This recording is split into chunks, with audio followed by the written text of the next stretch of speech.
પછી જ બાપુ આ માર્ગ જડે, અને આ માર્ગ જડ્યા પછી જ આવા સંતોનો ભેટો થાય. સંતોના ભેટા થયા વગર બાપુ આ વાતું સમજાય નહીં, ગમે એટલા બુદ્ધિ જાય. આ ભણેલા ને ગણેલા ઉભા વાહડા જેવા ગામમાં રખડે, કોઈ આઠાણાની હળદરે નથી દેતું રામ, કોઈ મતલબ નથી.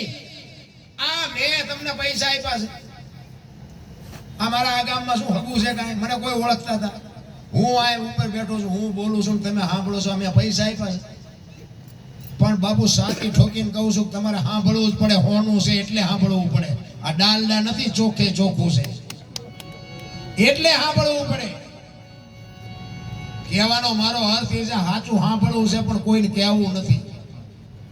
અને આની આ મજા જાણી છે. પિંડ બ્રહ્માંડથી પર ગુરુ મારા ગંગા સતીની વાણી કહે છે ને, તમારો અને મારો બાપુ માના ઉદરમાં બીજનું રોપણ થાય ને, 9 મહિના માના ઉદરમાં રહીએ, 9 મહિના પછી આ દુનિયામાં આવે, દુનિયામાં જન્મ થાય, પછી તમારું સર્જન થાય, 60-80 વર્ષ જીવો પછી તમારું વિસર્જન થાય.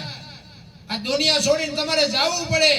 અને આજની દુનિયાને પૂછો કે મારા જન્મે મોટો થાય, મરી જાય પછી શું?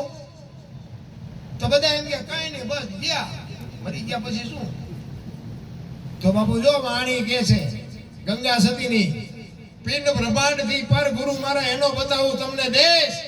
તમે આ દુનિયામાં આવો, તમારું સર્જન થાય, તમારું વિસર્જન થાય, પછીનો તમને દેશ દેખાડું. બાપુ કેવો હશે?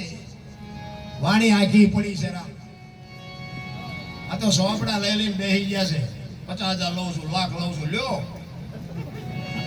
દેનારા દે છે, લેનારા લે છે, અમને વાંધો નથી. પણ બાપુ કઈક સમજો, સમજવાની જરૂર છે.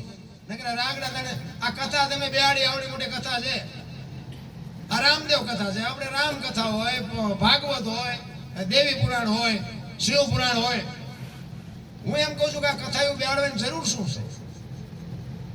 કથામાં ભલે હું ના નથી પાડતો, મારી વાતને જો હવળો અરજ કરજો. પાછા કોઈ એવું ન કહેતા કે મારે કથા એમ બેહાડીને આને શું ઓળખાતો હોય છે, એવું નથી.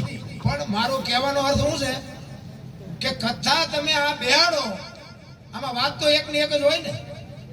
એક રામકથા આપણે બેહારી હોય તો રામકથામાં શું આવે? અયોધ્યાના રાજા દશરથ ને 4 દીકરા ને રામ વનમાં ગયા, સીતાજી રાવણ લઈ ગયો, હનુમાનજી અહીંયા ગયા, રામે લંકામાં ગયા, રામે રાવણ ને માર્યો, સીતાજી લઈને આયા. વાત તો આવડી આજ હોય, બીજું કઈ હોય તો શું? આ એકને સાંભળ્યું શું કરવા? બધાને ખબર છે રામ વનમાં ગયા હતા, ત્યાંથી સીતાજી રાવણ લઈ ગયો હતો, બધાને ખબર છે. તો આ સાંભળવાની જરૂર શું? પણ કથા સાંભળ્યા પછી જો ભાઈ નો તકલીફ હોય મટે નહીં, હાવ વહુની તકલીફ હોય મટે નહીં.